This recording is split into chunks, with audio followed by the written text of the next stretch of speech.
والصلاة والسلام على من لا نبي بعده. صحيح الترغيب والترهيب കിതാബ് ത്വഹാറയിലെ വഴിയിലും ആളുകൾ സഞ്ചരിക്കുന്ന വഴിയിലും അതുപോലെ ആളുകൾ വിശ്രമിക്കുന്ന സ്ഥലങ്ങളിലുമെല്ലാം മലമൂത്ര വിസർജനം ചെയ്യുന്നതിനെ തൊട്ട് വന്നിട്ടുള്ള വിരോധനങ്ങളും അതുമായി ബന്ധപ്പെട്ട ഹദീസുകളാണ് വായിക്കുന്നത്.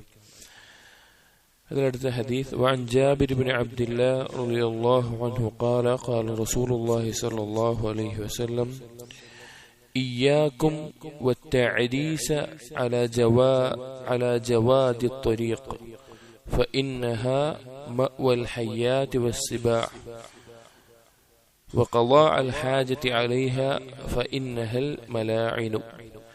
إياكم والتعديس على جواد الطريق. തഅരീസ് എന്ന് പറഞ്ഞു കഴിഞ്ഞാൽ രാത്രിയുടെ അവസാനത്തിൽ അഥവാ നല്ല ഇരുട്ടുള്ള രാത്രിയുടെ സമയത്ത് ഉറങ്ങുന്നതിനാണ് തഅരീസ് എന്ന് പറയുന്നത്. അപ്പോൾ നിങ്ങൾ ആ ഉറങ്ങുന്നത് സൂക്ഷിക്കുക. അലാ ജവാദി ത്വരീഖ്. ജവാദ് എന്ന് പറഞ്ഞാൽ വഴിയുടെ ഭാഗങ്ങളിലായിട്ട് വിശ്രമിക്കാനും തണൽ ലഭിക്കുന്ന സ്ഥലങ്ങളായിട്ടുള്ള ആ സ്ഥലങ്ങൾക്കാണ് ജവാദി ത്വരീഖ് എന്ന് പറയുന്നത്. അപ്പൊ രാത്രിയിൽ വൈകിക്കൊണ്ട് വഴിയിലായി ഇതുപോലെയുള്ള സ്ഥലങ്ങളിൽ ഉറങ്ങുന്നത് നിങ്ങൾ സൂക്ഷിക്കുക എന്ന് പറഞ്ഞു. അഥവാ അത് ഒഴിവാക്കാനുള്ള ഓർമ്മപ്പെടുത്തലാണ്. എന്നിട്ട് പറഞ്ഞു ഫഇന്നഹാ മഅ്വൽ ഹയ്യാത്തി വസ്സിബാ. കാരണം രാത്രിയിൽ അവിടെ ഉറങ്ങരുത് എന്ന് പറയാനുള്ള കാരണം രാത്രിയിൽ പാമ്പുകളും അതുപോലെ മറ്റ് ജന്തുക്കൾ ഉപദ്രവകാരിയായിട്ടുള്ള ജീവികളും ജന്തുക്കളുമെല്ലാം അവർ രാത്രിയിൽ രാത്രി മടങ്ങുന്ന അവരുടെ സ്ഥലമാണ്, അവരുടെ സങ്കേതമാണ് അത്. അതുകൊണ്ട് രാത്രിയിൽ അവിടെ കിടക്കരുത് എന്ന് പറഞ്ഞു. അതോടൊപ്പം പറഞ്ഞു വഖളാ അൽ ഹാജതി അലൈഹാ. അവിടെ ഇതുപോലെയുള്ള ഈ സ്ഥലങ്ങളിൽ ജവാദു ത്വരീഖിൽ മലമൂത്ര വിസർജനവും നിങ്ങൾ സൂക്ഷിക്കുക. മലമൂത്ര വിസർജനവും നിങ്ങൾ സൂക്ഷിക്കണം.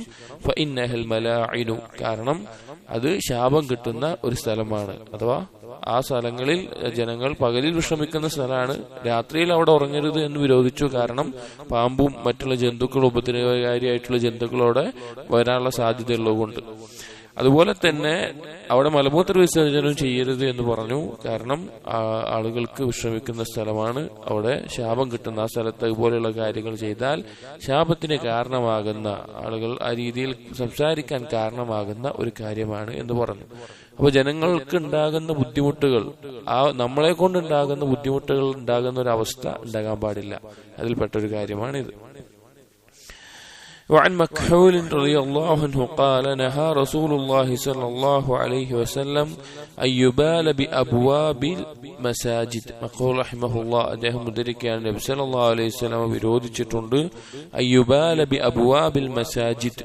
മസ്ജിദുകളുടെ വാതിലുകളിൽ അതിനു മുൻപിലായിക്കൊണ്ട് മൂത്രിക്കുന്നത്. ഇവിടെ അബ്വാബുൽ മസാജിദ് കൊണ്ട് ഉദ്ദേശിക്കുന്നത് മസ്ജിദിലേക്കുള്ള വഴിയിൽ, ആളുകൾ മസ്ജിദിലേക്ക് പോകുന്ന വഴിയിൽ മൂത്രിക്കുന്നത് നബി സല്ലല്ലാഹു അലൈഹി വസല്ലം വിരോധിച്ചിട്ടുണ്ട്. അപ്പൊ കഴിഞ്ഞ ഹദീസിൽ നമുക്കറിയാം ആളുകൾ യാത്രക്കും അതുപോലെ മറ്റു പോകുന്ന വഴികളിലും ആളുകൾ വിശ്രമിക്കുന്ന സ്ഥലത്തും വരെ വിരോധനം വന്നിട്ടുണ്ട്.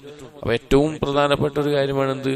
ആളുകൾ ഇബാദത്തിനായി മസ്ജിദിലേക്ക് പോകുന്ന സ്ഥലങ്ങൾ, ആ വഴിയിൽ മലമൂത്ര വിസർജനം മൂത്രിക്കുകയോ മറ്റോ ചെയ്യുക എന്നുള്ളത് പ്രത്യേകമായി കൊണ്ട് നബി സല്ലല്ലാഹു അലൈഹി വസല്ലം വിരോധിച്ചിട്ടുണ്ട് എന്ന് കാണാം. وعن أبي هريرة رضي الله عنه قال قال رسول الله صلى الله عليه وسلم يفصل أشانة حديث من لم يستقبل القبلة ولم يستدبرها في الغائط كتب له حسنة ومحي عنه سيئة. من لم يستقبل القبلة. ആരെങ്കിലും ഖിബലയിലേക്ക് മുന്നിടാതിരിക്കുകയാണ്. വലം യസ്തദ്ബിർഹാ ഫിൽ ഗായിത്ത്. കാഷ്ടിക്കുന്ന സമയത്ത് ഖിബലയിലേക്കും മുന്നിടുകയും പിന്നിടുകയും ചെയ്യാതിരിക്കുകയാണ് മലമൂത്ര വിസർജന സമയത്ത്. അങ്ങനെ ഒരാൾ ചെയ്താൽ കുതിബ ലഹു ഹസനതൻ വമുഹി അൻഹു സയ്യിഅതൻ. അവന്റെ മേലെ ഒരു നന്മ രേഖപ്പെടുത്തുകയും അതുപോലെ തന്നെ അവനിൽ നിന്നൊരു തിന്മ മായ്ച്ചു കളയുകയും ചെയ്യും, ഒരു പാപം മായ്ച്ചു കളയുകയും ചെയ്യും എന്ന് നബി സല്ലല്ലാഹു അലൈഹി വസല്ലം പറഞ്ഞിട്ടുണ്ട്. അതായത് മലമൂത്ര വിസർജന സമയത്തുള്ള ഒരുപാട് മര്യാദകളുണ്ട്. ഇതിൽ വരുന്നുണ്ട് ആ മര്യാദകളിൽപ്പെട്ട ഒരു കാര്യമാണ് ഖിബലയിലേക്ക് മുന്നിടുകയും പിന്നിടുകയും ചെയ്യരുത് എന്നുള്ളത്. ഖിബലയിലേക്ക് മുന്നിട്ടോ അല്ലെങ്കിൽ ഖിബലയിലേക്ക് പിന്തിരിഞ്ഞുകൊണ്ടോ മലമൂത്ര വിസർജനം ചെയ്യരുത് എന്നുള്ളത്. എന്നാൽ ഇത് ചെയ്യാതിരുന്നാലുള്ള പ്രതിഫലമാണ് ഈ ഹദീസിൽ വന്നിട്ടുള്ളത്. എന്നാൽ ധാരാളം വേറെ ഹദീസുകൾ അത് വിരോധിച്ചിട്ടുകൊണ്ടുള്ള ഹദീസുകളും വന്നിട്ടുണ്ട്.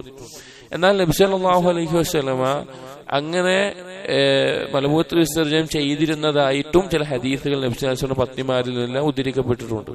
അപ്പൊ ഈ രണ്ട് ഹദീസുകളെയും ജംഅ ചെയ്തുകൊണ്ട് ഉലമാക്കൾ പറഞ്ഞ കാര്യം എന്താണെന്ന് വെച്ച് കഴിഞ്ഞാൽ, അന്ന് കാലത്ത് ഖലാകളാണ് മലമൂത്ര വിസർജനത്തിനുള്ളത്. അഥവാ ആളുകളിൽ നിന്ന് ഒഴിഞ്ഞു മാറി വേറൊരു പ്രദേശത്ത്, ആളുകളെ കാണാത്ത വേറൊരു പ്രദേശത്ത് പോയിട്ട് മലമൂത്രം നിർവഹിക്കുന്ന രീതിയാണ് അന്നുള്ളത്.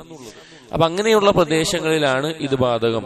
അതല്ലാതെ വീടിന് അടുത്തായിട്ട് മറയിട്ടുകൊണ്ട് നിർവഹിക്കുന്ന അല്ലെങ്കിൽ മലമൂത്ര വിസർജനം നിർവഹിക്കാൻ വേണ്ടി ഒരുക്കിയിട്ടുള്ള നമ്മൾ ഇന്ന് കാലത്തെ ടോയ്ലറ്റ് പോലെയുള്ളതിൽ അത് കുഴപ്പമില്ല എന്ന് ജമ്മ ചെയ്ത് പറഞ്ഞത് കാണാം. എന്നാലും ധാരാളം പണ്ഡിതന്മാർ പറഞ്ഞു, ഇന്ന് കാലത്ത് നമ്മൾ ഉപയോഗിക്കുന്ന ടോയ്ലറ്റുകളാണെങ്കിൽ പോലും ഖിബലയിലേക്ക് മുന്നിട്ടുകൊണ്ടും പിന്നിട്ടുകൊണ്ടും അത് നിർമ്മിക്കുക എന്നുള്ളത് ഒഴിവാക്കേണ്ട കാര്യമാണ്.